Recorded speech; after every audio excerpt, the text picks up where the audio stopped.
his team's damage. He's stepping up as a big carry. And remember, when he was previously in the LCS, before he took his break, he was the guy that was making Sivir look like a hyper carry. Sure. I want to see him do that kind of thing again. Sivir is a hyper carry, though. Yeah. Well, we do like late game Bigger Sivir. hyper carry. Yeah, we definitely like your late game. Vladban just highlighted that for Betsy. I wonder if Swain is going to get removed there. I don't think you have to early if you're Giants, because you can then ban it in the next rotation. So I think getting a real Camille here is smart enough. Malzahar is available as a potential first pick. Nautilus first pick was something we saw quite a lot.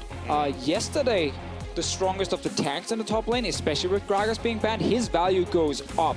And if you're Giants and you flex pick it, it's even more important. So I think a Nautilus first pick would make a lot of sense, but there's a lot of different picks here in 7-5.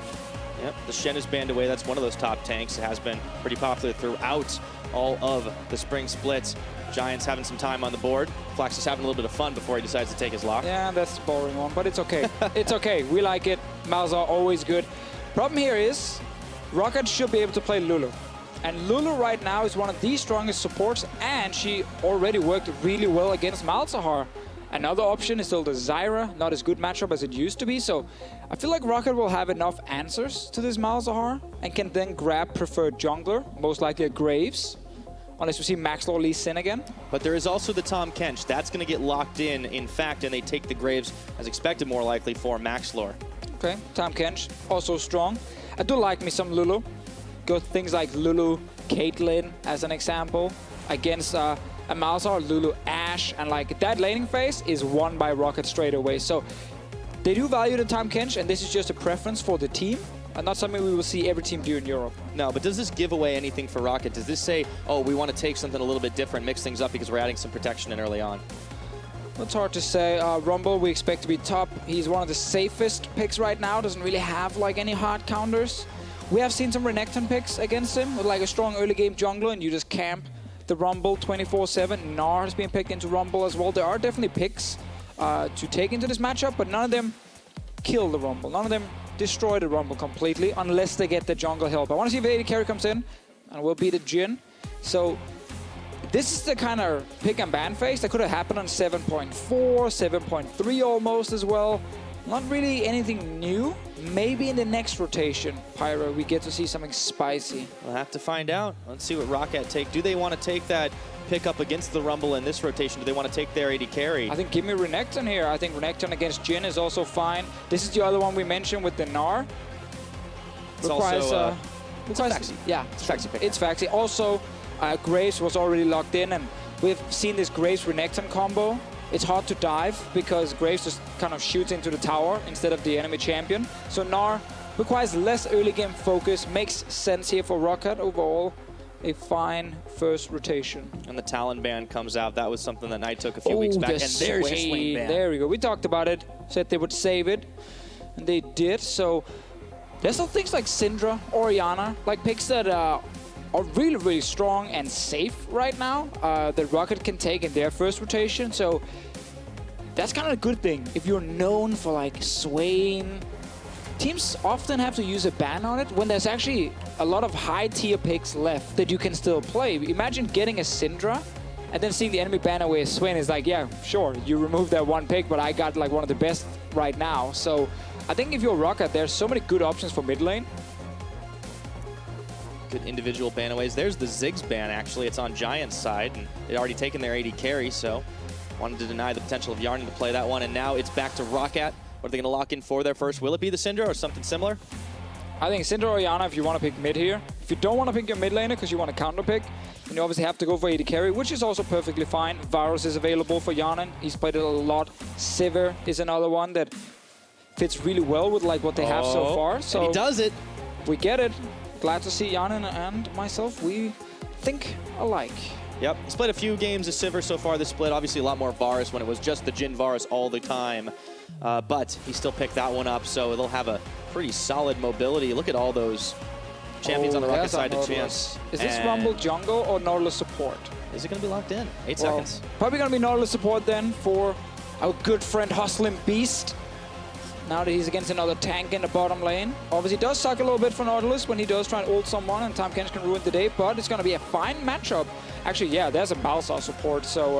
unless we see some crazy flexing like Mal's Rumble mid, jungle. right? It's a Rumble jungle, by the looks of it. All right, well, I mean, let's see. you know, it's Hustlin Bees, Nautilus, blah, blah, blah. Malzahar, who cares? He doesn't exist. All right, Rumble Jungle. Yeah, likely to see it. Okay, so the mid lane, the last pick, it's going to be the Ahri for Knight. Now, the question remains, the last question for this pick and ban phase is, what does Betsy answer it with? Oh, I think Syndra here would be just fine for ROCCAT. Even Orianna is definitely a fine choice. Victor is another one we see pretty often when you just need like something very safe in the mid lane, but can be very hard to use Victor properly, I feel like, especially if you're not Faker and SKT or KT. Ekko's the other one. Okay. Bit more aggressive maybe, but still can be pretty safe once he hits that ultimate level as well. So Betsy gets that one picked up for himself, and you know, I don't believe he's actually played Ekko so far this split. Well, the thing is, we've seen this Ekko into Ahri. I hear very mixed opinions when talking to mid laners about it. It's like, you don't really do anything early as Ekko, so you kind of give Ahri a free laning phase, but then you become stronger than Ahri in a side lane as a split pusher, and you kind of force Ahri to look for fights, like team fights instead. And that's how Ekko can kind of be a strong pick. So ROCCAT is like 1-3-1. It's like, yeah, we win top side with Gnar, we win bottom side with Ekko. Once we get out of the laning phase, we have Tahm Kench ulti from the mid lane, like we can move around a lot. This is the kind of comp when a team has insane synergy and communication, it just looks beautiful. When a team then struggles in those departments, it can kind of fall apart. But I think ROCCAT are feeling pretty confident here. Yeah, a couple weeks ago, we may not have said that ROCCAT would have been able to pull off a composition like that. Well, let's wait and see if they can. That's true. That's very true. The coach is shaking hands, walking off the stage for game one. ROCCAT definitely have some recent results to back up the assertion that they are working together as a team better. We'll see if they can take it to Giants in this game. We'll see if Giants, their laning phase, that's really looking pretty powerful, 2 out of 3 lanes, and see if they're going to be able to push it forward and dominate early on. And Memento on the Rumble Jungle. He is the man who deals the most damage on his team. Well, he's the jungler who deals the most damage out of any jungler. He's going to get the chance, too. Now he might be the man actually dealing the most in this game on the Rumble. Won't be too active in the early game, however, and that is something we normally see from Memento. He's very aggressive, you know, he's trying to force a lot of things. He needs level 6 in this Rumble. Yes, indeed he does. Well, let's find out what's going to happen here. Giants and ROCCAT. They may be at the bottom of the table right now, but there are still a lot of implications. Getting out of promotion range, potentially even getting themselves into playoffs with the way Fnatic's been playing. Let's find out what happens as we load on to Summoner's Rift. And that is the important thing, Pyra. If someone is sitting at home right now saying, this match, it doesn't matter, it doesn't mean anything, it's just 2 bottom teams, well, that is not true at all. Fnatic has 4 total wins. ROCCAT right now has 3, and Giants have 2. So, if ROCCAT wins this one, they're actually going to be on the same amount of wins as Fnatic, and then suddenly Fnatic starts losing more games, then ROCCAT might actually take that playoff spot. Giants, if they win 3 wins and they play Fnatic later, then they can beat Fnatic as well. And then suddenly Fnatic will have to play Misfits and G2. I don't think they're going to win those matches. And then Giants might actually grab that spot. So this is so important, not just to avoid promotion tournament, but also to try and get into playoffs. And what an upset it would be if one of these 2 teams, in the end of the split, managed to climb into top 3.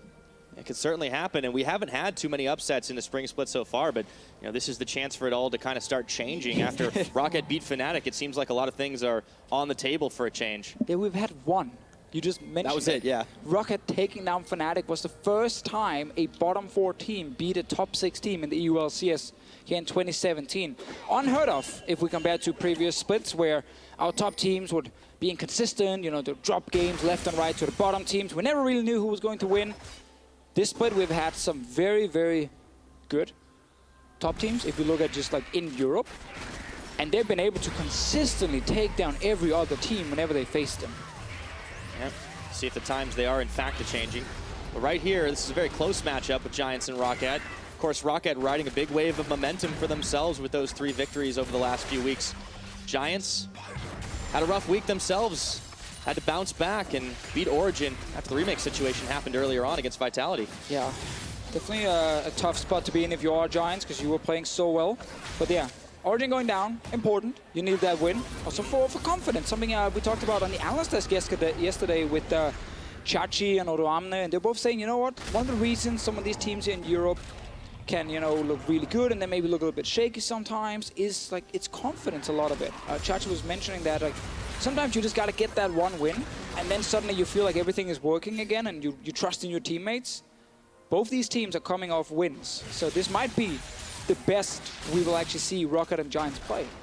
Very true. Not only is it wins, but ROCCAT themselves have been fairly vocal about how important it has been for them to build up confidence off the back of just having good mentalities. Betsy, in an interview a couple days ago, stating that they had actually started working with a team psychologist, or at least on a contractual basis, to kind of get themselves in a better place from a critique and communication standpoint, and it's gotten so much better, and the wins are certainly proving that. Yeah, taking or receiving negative feedback is not always easy. Something don't we know it? We all have to work a lot with, and it can sometimes suck, to get told, hey, you're doing this wrong. But in the end, your teammates are doing it to help you, so being able to have a good setup where you can criticize each other in a proper way is very, very important for everyone, no matter where you work or what you work with, and it's the same for pro gamers, especially young pro gamers. It's kind of lessons sometimes you haven't been able to learn at young life. It's easy to forget sometimes these players, 17, 18, 19 years old. Impressive performance on the stage, but... Yeah, we're the old ones here. Yeah, I know Deficio. We're the old angry ones. Well, Trevor's actually the oldest now. I think he's turning 30 very soon, so everyone make fun of him for being an old man. Wow, way to kick a guy while he's not here. Well, ever since we lost D-Man, the age kind of dropped down a little bit. Is that how it works? I mean, I came in old, man. I'm a dinosaur by eSports standards. That's true. That's very true. All right, let's check back in with this game, though. We've been talking a little bit about mentality, but let's see what they actually are doing. It's obviously an early start because nobody's been going for any crazy plays early. He actually missed the ward. Oh, nice. He knew it was there. At least I'm pretty sure he saw the ward getting placed over the wall, and then he just missed the vision cone here and didn't actually manage to kill it. Sucks for him.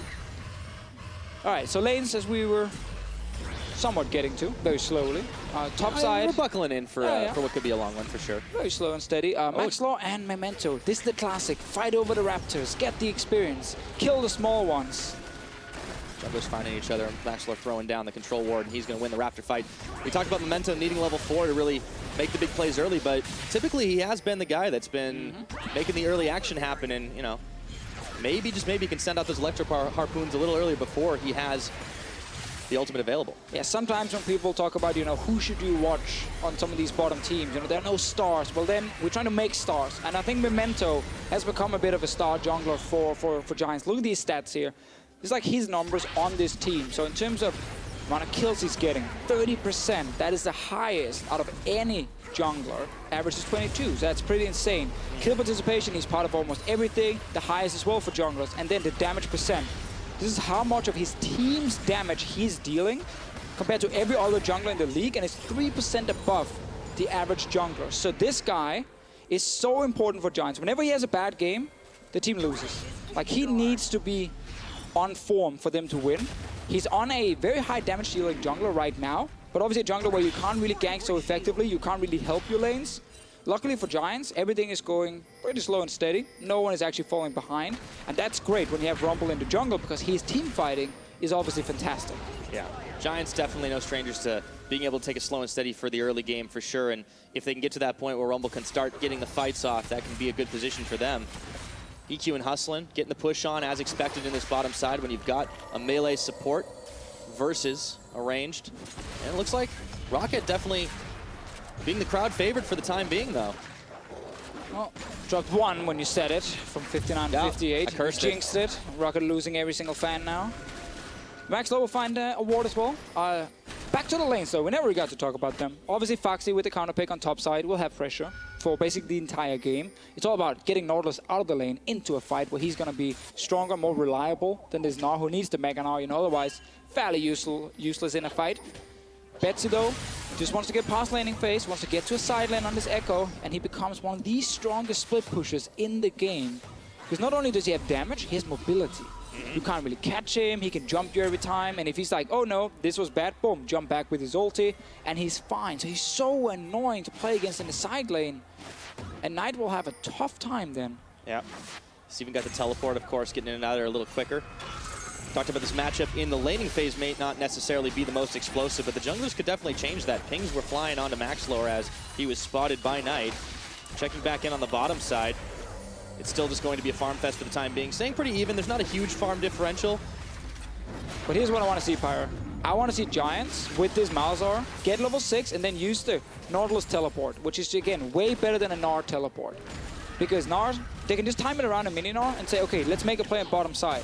If Flaxxish can then TP down to the bottom side as well, to set up like a dive or anything, That's the way to get like a first tower, maybe a first dragon, and really snowball it. Because imagine it, Malzahar ulti, Rumble ulti, and a Nautilus TP. No bottom lane is going to survive that. So there's a lot of ways for Giants to kind of play on the bottom side and then have that advantage. But obviously for ROCCAT, you want to play around the Gnar because he's winning his lane. So that's what they're doing now.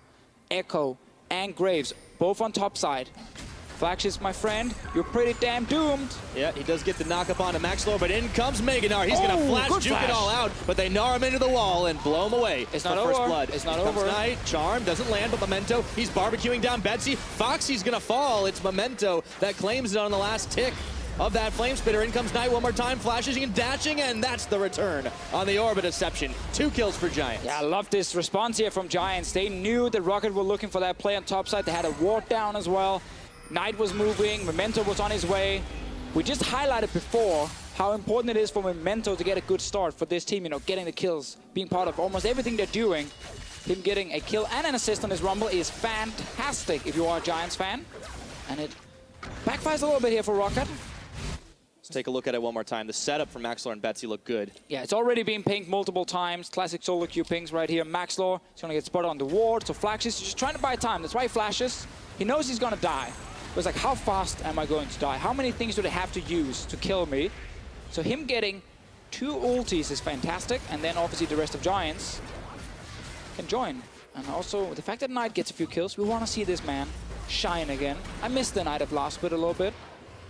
But I also think the competition was a bit easier last split, and that's why he could stand out as a mid laner. And now he needs to kind of show that. It's definitely gotten stiffer, but, you know, not for nothing did he receive the Rookie of the Split connotations. And of course. He's got the double buffs now. He's got a kill on. Let's see what he can do to work with against Betsy. Yeah, you can only beat what's in front of you. So it's not really your fault if some of the other mid laners were not performing last split. Like, think about a Fibrin.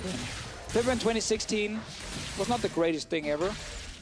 2017 and 2015 Fibrin has been really, really strong. So there's a big difference in how he's performing, and that obviously does impact a guy like Knight when he's playing against these mid laners every week. And the fact that he hasn't really been able to kind of further step forward in his career here, progress a bit more, it's just a little bit annoying for him. This is going to be a lane swap though. See who gets the first tower, Pyra. I believe ROCCAT is slightly ahead on the push. They've been the ones that made the big play early on. They got the Tahm Kench Abyssal Voyage in. Should be able to knock that one down, but in comes Flaxxish to try and stall them up for a few seconds. They've run out of minions, but they will in fact grab the first tower of the game, and Giants are trying to come back up and react. And this is good, because we want fast-paced games. So open up the map, opens up a 1-3-1, opens up for Ahri versus Ekko in the side lane. It opens up for like potential ganks in these long lanes, and then we're gonna get fights around Dragon, Baron much later. So getting these early towers down stops a potential, passive laning phase where we saw that one roam, it backfired for ROCCAT, so they don't want to do anything for another 10 minutes. No, now you might have to do something because the map is open. And for Giants, this is typically where things tend to change anyways. That 10-minute mark is where they go up or they go down. And you can see when they lose, it tends to start falling apart pretty quickly from here. But right now, they're starting to look pretty decent heading past that moment. Yeah, remember, this is just in losses, the average gold. And as you highlighted, that 10-minute mark is where it goes downhill. And it can go downhill pretty fast if you are Giants. Have obviously picked up a few wins here and there where it's been looking much better. But if they are behind, it tends to go pretty badly for them. They're 100 gold behind, Pyra. I don't really want to call it over just yet. Yep, I think that's a fairly safe bit of analysis right there. I mean, it's worth pointing out, too, though, that when Giants do get ahead, they do tend to stay ahead. It hasn't happened a whole lot. It's a little bit further ahead in the game, but, at 20 minutes, for example, they've only had like 5 leads throughout the split, but they've won every single one of them, and hardly any teams have managed to do that. So let's see if they can get that lead before 20 minutes. We might get a fight here. Wadid. Face checks right into everything from Hustlin and Memento. In comes the curtain call. Grey Hell's on. Wadid is going down, or is he? Flashing away. Maxlore intercepting a curtain call, and Memento is fired down by Maxlore. Para-teleport's complete. Instant heal, but Flaxxish is left for dead. Is he tanky enough to survive this onslaught? Gnar incoming. It doesn't look like it, and he's gnarred against the wall. Phaxi claims the kill. Man, Giants, you didn't get the message. You were supposed to get a goal lead before 20 minutes, so we can see if you could win another game, but now you just overextended a little bit. I can't even blame them because Wadid was so close to dying early. They were just going to get that one kill, chain CC him, take him down, walk away, take the dragon. It was all going to be fantastic. Wadid stayed alive, and all of ROCCAT just collapsed on Giants and killed 2 members. And now they get the dragon. Yep. Giants were pretty much out of ultimates at that point. They'd spent everything, and HeaQ might want to check the sights on his big gun there because he just whizzed that last shot of the curtain call right by Wadid's left ear. Let's take a look at the almost catch. Yeah, I think the setup is good because they think they can burst him down. Like, good chain CC. They almost kill him before the gray health comes in. And now you just had to back away, but it's already too late. You know, Memento has gone too deep. Phaxi TP's in behind him, and now Flaxxish is left alone. Yeah, I don't care how tanky you are on the Nautilus. That's about the end of it. Phaxi gets the kill for himself, and you know everything resets. We're 13 minutes in, but it's 3-2 in kills. We have seen some more of that action, but ROCCAT now have that 1,000 gold lead, and they've got the first dragon. Yeah, and they have TP on Ekko. Obviously, Flaxxish, not only did he die, he also TP'd in, so really a tough spot for him to be in because he's not going to win that side lane. He's just going to get pushed in. Ekko has the TP to use in case anything is happening on the other side, Pyra. Oh, yeah. And now we're kind of waiting for Giants to get Malzahar ulti again. They have it now. And then see if they can create another pick. Because they won't be able to force a team fight right now without the teleport. But they can maybe still find a fat Tahm Kench who's on his way for a second time. Won't be able to flash for it, though. Hustlin still got that on cooldown. A few summoners still down for a while. You talked about the teleports in the top, but Betsy's still rocking his. And he's starting on the side lane push, but he's not going to full commit to it. It's only 14 minutes after all. Man, I love the way Tahm Kench walks. Like, I just love the way he's walking around. It's more of a waddle, you know? He's like wobbling. It's like you at the gym as well. I'm like, it looks so good every time you come wobbling around. Wow, I didn't know it was going that way. I'm sorry. Well, the cat's out the bag. Well, he might get caught again, Pyra.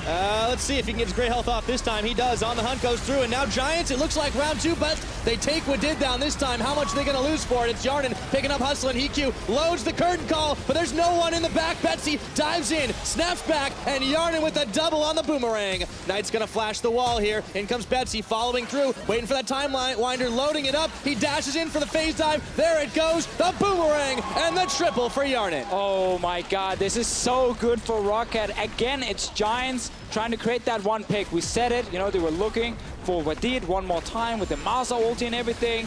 They find him, but it's a bait. Second time around. And Hjarnan is cleaning up right now. 3 kills on the board. He had 3 assists from earlier on. Let's take a look at how it all started. Wadid, he gives his life for this one. Yeah, again, you got to call it worth. Just wobbling around, and then he gets caught. But the rest of the team is already coming. I think Hustlin actually didn't get to use ulti on him, but used it on Betsy, which is fine. But the problem is, if you're Giants, you just invested almost everything on killing the support. You had nothing left when all the carries come in. Hjarnan is actually sitting right next to the enemy for almost the entire fight because they've used every single cooldown, so he's not afraid of anything. Yeah. I mean, it just shows, like, that Hjarnan... Classic AD carry kill steal, by the way. Of course, you don't have the other one to Betsy. But hey, 6 assists for the ROCCAT mid laner for the time being. And I guess, is it really that bad that Sivir took the kill, you know, this like late game monster you said yourself, carry? hyper carry, right? For sure. And this is what we like to see out of Hjarnan. This is the kind of thing he was known for, even back in the H2K days. You know, it's easy to forget that Hjarnan, honestly, he didn't get relegated out of the LCS. He just kind of went off, took a break for a little while. He comes back in, and he was still one of these guys that was looking pretty hot. For sure, he's been able to deliver on ROCCAT, especially towards the end of the split now. We only have 3 weeks left, actually. 2 weeks after this one, it's week 8. But still potential playoff. I know, right? Time flies. It's been a real quick one for sure. And it's almost playoffs and promotion tournament, and both of those are going to be pretty damn exciting. Obviously, tomorrow, Schalke Misfits Academy playing in the Challenger Series playoffs. That's going to be interesting. I just made my producer very happy because I didn't call it a semi-final. Well, it's not because you don't have to play a final afterwards. It's just playoffs. Yeah, the winner of that goes into the promotion tournament. That's what these guys are trying to avoid for sure. Betsy, he's going to be able to knock down the tower on the bottom side, and this is the ROCCAT 1-3-1 you were talking about. Giants are scrambling to try and push him back. Yeah, and it's not going to get better. That's the problem because Phaxi will keep winning top side. Ekko will only get stronger in the bottom lane in the 1v1. So Giants, they knew this. They're like, we need to force something. We have to try and get some fights with this Rumble, you know, in the mid game, see if we can create some sort of goal lead. But every time they killed Wadid, or tried to kill Wadid, ROCCAT turned it around and got like 2 or 3, 4 kills, and now you're 4K gold down. We just showed that gold graph like 7 minutes ago, showing when Giants are behind in 10 minutes, it just keeps going downhill. Well, the graph fits this game pretty damn well. Yep, starting to be on the edge of the curve here, and Giants are going to be looking for answers. Wonder where they will come from. We talked about Knight being able to do a lot of damage. Well, what about HeaQ? He may not be Hjarnan level, but he's definitely been stepping up on this team. He's looked good. We talked about his Ziggs play previously, but on this Jhin, something that's been pretty comfortable for all the Giants AD carries.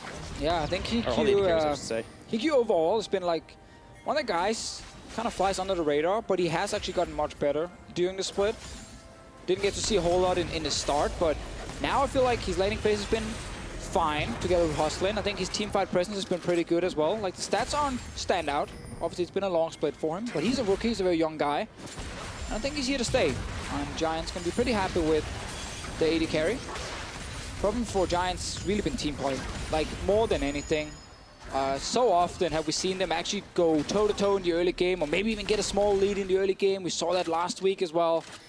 And then when it comes to like the mid, like when it comes to the late game, when it comes to team fights, when it comes to what we call like the macro, it kind of falls apart for Giants very often. So it seems like they're really lacking like a shot caller who can keep it all under control.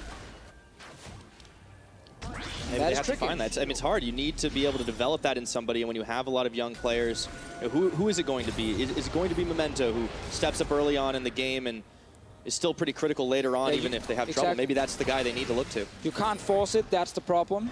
Some people are just naturally very good at keeping it very cool in-game, having a good overview of what's happening, understanding how to communicate as well. Other players just want to focus on their own individual play, and it's a big thing actually on the top lane stream yesterday. Oh, let's see, Phaxi might get caught. Oh, he runs right smack dab into all of Giants. He gets a big Gnar against the wall, but is he going to live? Flash forward, or flash out, I should say, as a teleport now comes in from Betsy. It's canceled. That's enough to push Giants back. Yeah, ROCCAT was already doing the dragon, so they didn't really want to take the fight and potentially lose this dragon after, so they just secured the Mountain Drake, get out of there. But as I said before here, like yesterday when we had the top lane stream with Odamna and Source, we talked a lot about like communication for professional teams and how what looks like a very obvious call can go wrong. And like, why, you know? A lot of it comes down to like a little bit of a lazy approach sometimes when it comes to like calling certain things. Another fight, by the way. Yes, we do. There's an equalizer. That might have been the one that Memento was looking for here. The curtain call's opened up by HeaQ. Hjarnan's burning down. It's a shutdown for Knight right now. And Wadid is going to get caught. That's a double kill for the Ahri. Maxlore's knocked up. Knight goes right on in. Orbit Deception is not enough to finish him off. And Phaxi is keeping the path clear for now. But that's 2 quick kills by Giants, and they're on to top tower. All right, Giants not done yet. Very important they get some of these team fights. We mentioned how they couldn't win the side lanes. 2 kills, though, and a top lane tower. Phaxi is level 12 right now. Ooh, that was a bold flash. They're on to Betsy right now as he turns back in. On to Flaxxish, isolating him. Snaps back, gets the health back, and he stops the charm from landing by dodging it out. He's trying to phase dive away. Goes back in and finishes Memento. Phaxi's hopping and crunching and 3-man Gnaring. What a wallop that was as Maxlore tags in to take down one. A killing spree for him as HeaQ and Knight are limping away. Can they make it out alive? We talked about confidence, Pyra. ROCCAT, they look like such a different team. Suddenly the individual members making big plays here. Betsy staying alive, and then Phaxi with a huge ulti. They're starting Baron. This is only 21 minutes into the game, but everyone from Giants is either dead or back in the base. Oh man, the timing now for ROCCAT. They should be able to secure this one. ROCCAT are always a team. When they get ahead, they also stay ahead. You can see that 5-0 when they have a big goal lead at 20 minutes, and that is definitely the case. Tick that box in this game as they pick the Baron up at 21. And I love that it comes from these individual plays. Like, it was a big, scrappy fight in the jungle. It looked pretty bad for ROCCAT after losing 2 guys. Then Betsy and Phaxi putting on a show. And suddenly, 21 minutes, and you get a Baron. Like, look at this again. This is after 2 guys have already died. So it's technically a 2v5, because Flaxxish will flash over the wall. So you would call ROCCAT pretty insane for actually engaging into this. Betsy gets a lot of damage down. Good timing on the shield, good ulti from him. He stays alive, and the rest can't really follow up. And Phaxi now, with the Mega Gnar, able to get this huge ulti as well. Great kiting from Betsy, great play from Phaxi, and that was, again, a 2v5 that I don't think ROCCAT would have taken in the past. Or if they did take it, they would have lost it. And I don't think Giants is ready for that one. All said and done now. I thought it was an easy kill, with a yeah. 5K gold deficit. Baron buff now ticking in, and once again, it's just 1-3-1 from ROCCAT. They can shuffle around members wherever they want, put the 1 or put the 3 elsewhere. It looks like it might be a 4-1. But they've got the Drakes, they've got the map control, they've got the Baron, and, you know, ROCCAT are looking very solid in this game 1. And I'm afraid of bringing up that point about communication for pro teams, because I've tried twice now, and both times a big fight broke out. So third time's the charm, Deficio. maybe, Tell me about it. Maybe. It's just basically like, it's built around, you know, the way you're calling the same miss, or hey, they might be going here. A lot of times, you know, professional players, they just say, oh, this guy, he might be based. Instead of saying, careful, he could go top, he could go bot lane. And when you don't give that information, something I think actually Giant struggles with, players are like, okay, he's probably not in my lane because he didn't say anything, you know. He's probably not going bot lane, he's probably in base, as you said. And then suddenly, boom, the guy shows up and he kills you. And these kind of problems happen so often for especially newer teams. And it seems like with Giants, there is not that synergy and communication between all three lanes. And that's why they struggle. Struggling though right now is Betsy. He's going to have to pop out. He's so annoying. Can you just die? Come on. That's not how Ekko does it. Ekko in a side lane. When it's not a big team fight, it's so hard to kill. It's unfortunate. Flaxxish, he's pretty hard to kill himself, but he's on a 1v3 situation. Deadly Flourish is just going to take a bite out of Wadid's health bar for now. Meanwhile, tower in the mid goes down. Maxlore, they are just dragging Giants all over the place and making them lose ground time and again. Yeah, really good to see ROCCAT able to execute the 1-3-1. Won a lot of these fights here, only lost the one we saw before where Giants actually took 2 kills in the jungle. Then Betsy and Phaxi turned it around, as we highlighted. So technically, they've won every single fight in this game. Strong macro here for ROCCAT as they continue their surge right now. 3 wins in the series on the board. They're looking to make it 4. That would be all 4 of theirs if they get this one on the split so far. But this is the time to surge if you're going to. And look at all the gold difference, what it's translated into item-wise. Obviously, that Gnar's become a big monster. The Frozen Mallet, the Black Cleaver, Hex Drinker as well to get a little bit of extra defense. And everybody else on that ROCCAT lineup aren't looking too shabby either. Well, HeaQ completed his Edge of Night. Obviously nerfed again. Good nerf this time around with the shield duration mainly. Fine for him to go lethality if you consider the fact that ROCCAT has to stack a lot of MR against Rumble, Malzahar, Ahri as well. So there isn't really like any ninja tabbies to ruin his day. So it is a good build still for HeaQ despite Edge of Night being nerfed. For this game specifically, will be harder though late game because like you just need one armor item on Phaxi and then Jhin doesn't really hurt him at all, and it becomes pretty hard then for HeaQ to do a whole lot. Jhin getting some nerfs himself as well, but he still enjoys competitive play for the time being. Betsy, meanwhile, he is continuing to push in this bottom side. And he's pretty big as well. He's actually held on to his Darksteel 9 stacks on that bad boy. Should upgrade it soon if he wants to keep going with the stacking. Lich Bane completed, so not only is he a monster in 1v1s, he can also take down your tower pretty fast. And he's hard to kill. He's also hard to kill. I feel like Betsy is not going to really struggle in this game. Nah. ROCCAT would really have to mess up badly to get Giants back in this game here. It can happen, we've seen it before multiple times, but again, ROCCAT in the last 2 weeks have really improved the late game. And we gotta see now if they can close out this game cleanly. Yeah.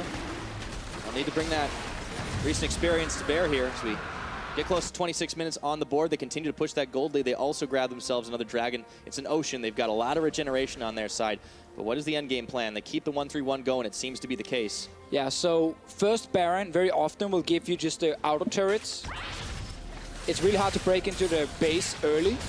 So easy for the enemy team to go back to Fountain, get home guards, you know, get back into a fight. You don't really have to sustain. You don't have the tankiness to just dive.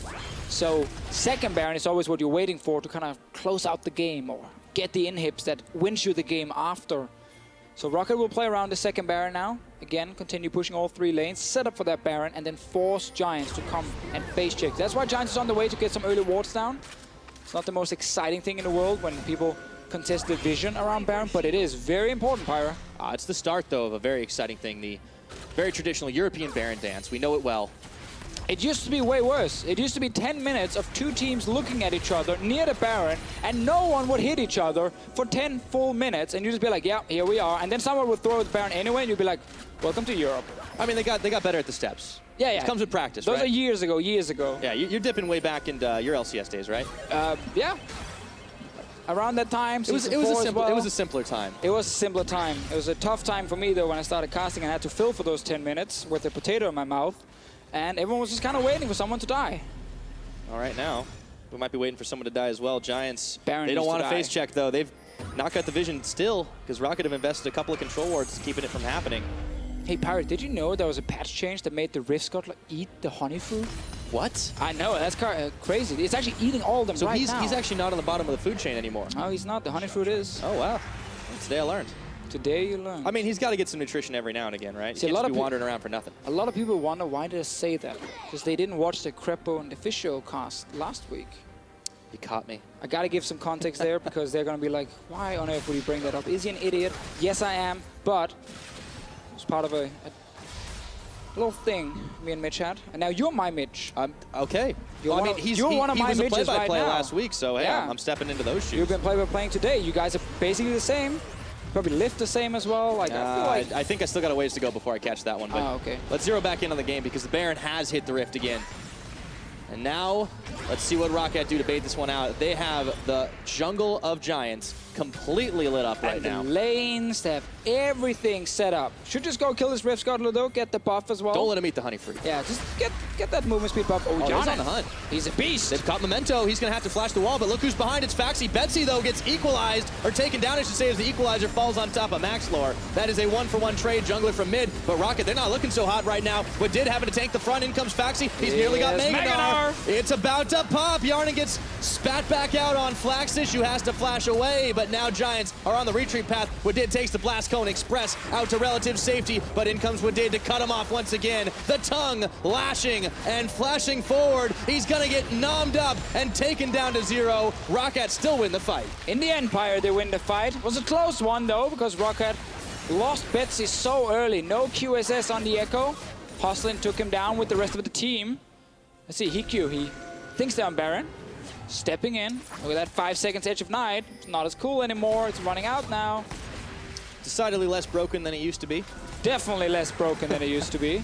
Giants still get a moment to breathe. Like, this is nice for them because they can get some vision out for themselves. Catching Betsy was huge. Those 2 wards, though, will get cleared really easy. Anyway, let's see the fight again. So, keep your eye on Betsy to the left here, left of your screen. He comes in alone, and then bam! That's the Malzahar ulti. And he's dead. And now suddenly this fight is actually wide open because the main damage dealer, or the backline damage dealer, which is, of course, this Ekko is gone, and Hjarnan is trying his best. He stays alive, though. Doesn't take any damage. Giants respects the Mega and backs away. So another kill. In the end, they're back near the Baron. We want to see that. We can cut the replay. We don't want to see Flaxxish die. We know what happens next. There's on the hunt. Phaxi's caught now. Once again, the Malzahar ulti coming to bear, but it's not enough to finish the job.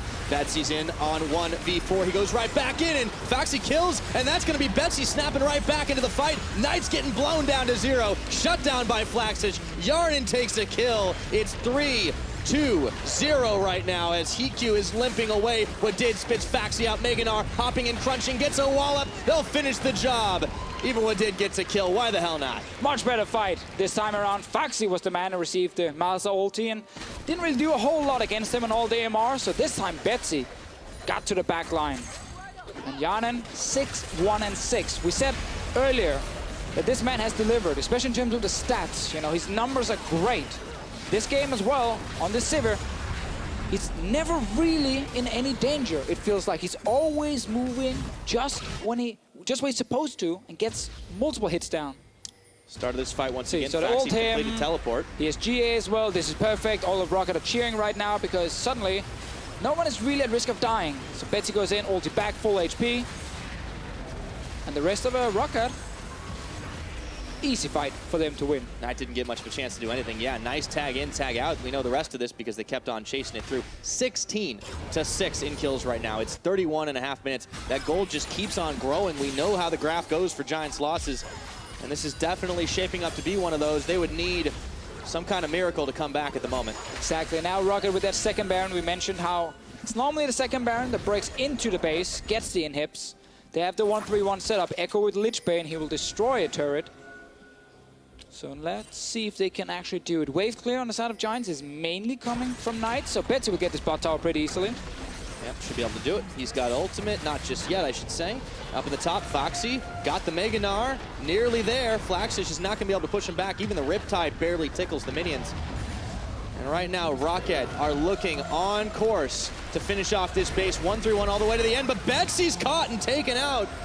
Still no ultimate available for him, but is that a worthwhile sacrifice? It's now a 5v4. Equalizer comes in. Flaxxish gets some knockups and bop-ups. There is going to be a redemption. Giants are the ones who are going to need it. Wadid gets a big swallow onto Flaxxish. They can't quite finish him off, though. Phaxi gets his Guardian Angel pop. Memento's taken down by Hjarnan inside the Giants' base. He grabs another.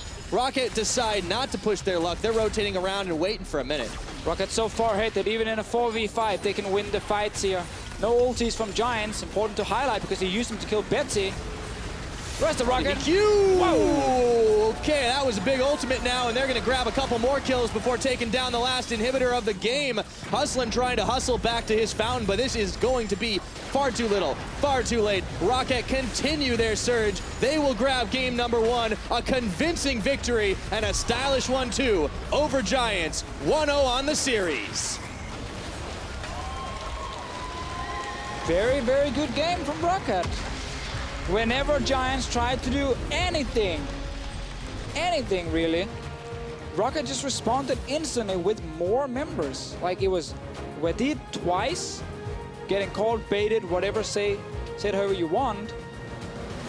And ROCCAT just collapsed. Boom, 2 kills, 3 kills, 4 kills. And then it came into like, you know, this Baron after Betsy and Phaxi had that great 2v5 up in the top lane. Like those kind of plays, again, are suddenly working for ROCCAT. It's momentum, it's confidence. It's a lot of things that's looking really good. And, you know, the sports psychologist you highlighted. And when you start winning, it also gets a lot more fun to scrim, you know. It definitely feels a little better when you start stacking those wins Yeah. together. And, you know, we talked about coming into this week, we were looking at, oh, okay, can they get themselves one step ahead and avoid the promotion tournament? Well, if they win this series, they're tied for wins with Fnatic. Exactly. It's not tied in the standings, but they are still looking in a good position considering all of that building up. This is the best time of the split to have this type of surge. Exactly. Peaking at the end is always a good thing. It's like you're running a marathon, you know, you start out, you go normal pace, you have your banana, you kind of keep cool for a little while. At the very end, all those guys that were right in front of you, speed past them. Yeah, as long as you don't fall too far behind in the start. Yeah, you obviously got to keep up, which I guess that does happen. You can't be too far behind and then But there's still time to make it up, for sure. We still got a few more games to go. Now, game 1 is in the books. We're going to go ahead and send it back to the analyst desk for a closer look at how it went down. I wasn't paying attention for a second, and they're talking about bananas. I guess with Deficio on that desk, that's what is to be expected. Just don't need any context. Nah, don't need any context. We're going to talk about this game, though. ROCCAT racking up another victory, and there were some differing opinions as to who was playing really well and who was maybe just capitalizing on other teams' uncharacteristic mistakes. Now, I feel that something that's worth highlighting is that a lot of the early proactivity actually went in the favor of Giants. We have to remember that ROCCAT tried to set up a dive in the top lane. Giants responded in kind very effectively, got a very early lead. But then they were able to, they tried to keep forcing plays with the draft, which you kind of have to try and make things happen, right? You have a Malzahar, you have an Ahri. The whole point of this comp is to try and find picks, catch the movements of ROCCAT as they're trying to set up for their 1-3-1. And we saw that a lot from Giants in the early game, but ROCCAT just did such a great job of responding to these early aggressive plays. And I think that that's worth praising ROCCAT for, but at the same time, you kind of have to criticize what Giants are doing because they invested so many of their resources onto a single target very early on into the game, and it's just an overcommitment. It's just Giants saying, like, we have to stop this 1-3-1 from happening and not respecting the possible collapse from ROCCAT. I feel like we saw late TPs, and the big question mark for me here is the Rumble jungle coming in. I would rather see this in the top lane, even in an unfavorable matchup, because putting one of your best players, Memento, on a jungler who basically does nothing in the early game till level 6 is entirely reliant on that ult. Yes, he'll do damage. We know him for that, but his impact in teamfights, while great, does not really mean he can impact the lanes in the early game, and it just wasn't enough. He did impact the lanes in the early game. That top, we got a double kill for Knight also, so wherein lies the problem then?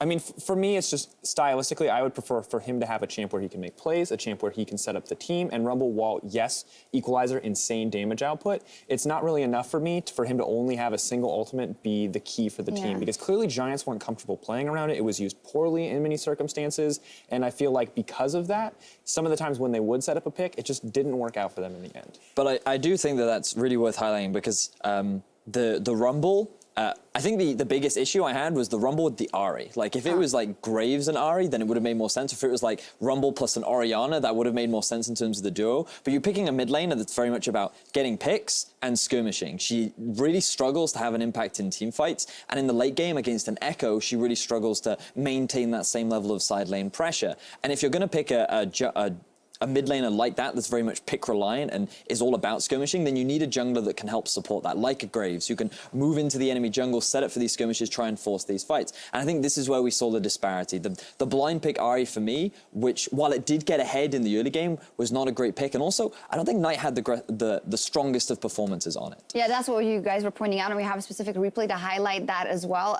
On the other side, on the flip side, Betsy was playing it quite well on the Ekko, but Knight did have some questionable moves, especially in this fight. Yeah, so watch this fight, and here's the big issue. Keep in mind, Knight is the strongest member on the Giants team currently, and he has all the team's gold, but this is just, unfortunately, a comedy of errors. Charm goes wide on what should have been a guaranteed connect on the Ekko ult. You know that timing. You've played against this champion. You should be comfortable to hit it.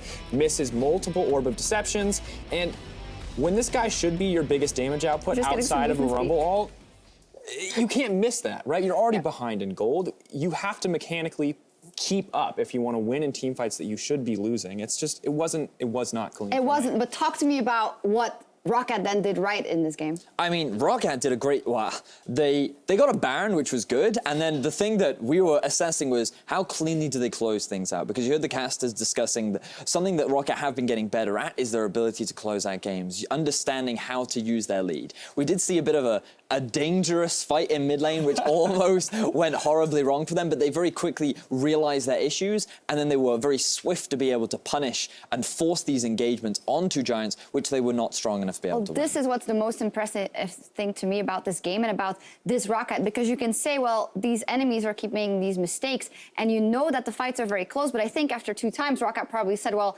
they are not just going to magically play a perfect game from here on, so we know we are good taking these engages, even if they're a bit risky, and they close out the game fast, and I think that is just a huge improvement from the ROCCAT that we've seen in the beginning of the split. And I gotta eat some of my words here. I was critical of Betsy's champion pool at the start. He played the Ekko, he played it well. He was positioning on a side lane, pushing waves in before he joined the team. Team fight execution wasn't flawless, right? But it was good. It was good enough to win the fights. And for me, Hjarnan, the big standout here, because turning around those team fights, he wasn't the 4-item fed Sivir, right? This is where we know Sivir guaranteedly wins everything, but he was doing consistent damage. Wadid was playing well with him.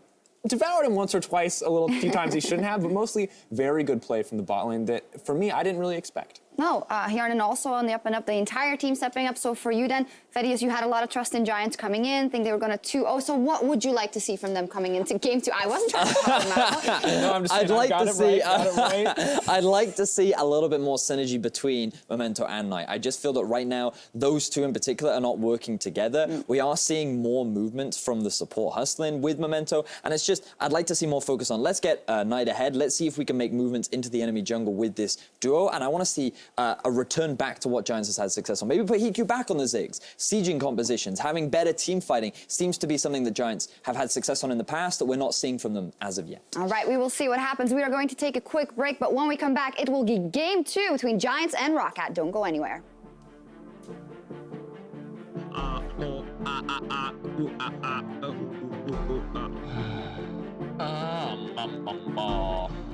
Flaxxish, my friend, you're pretty damn doomed.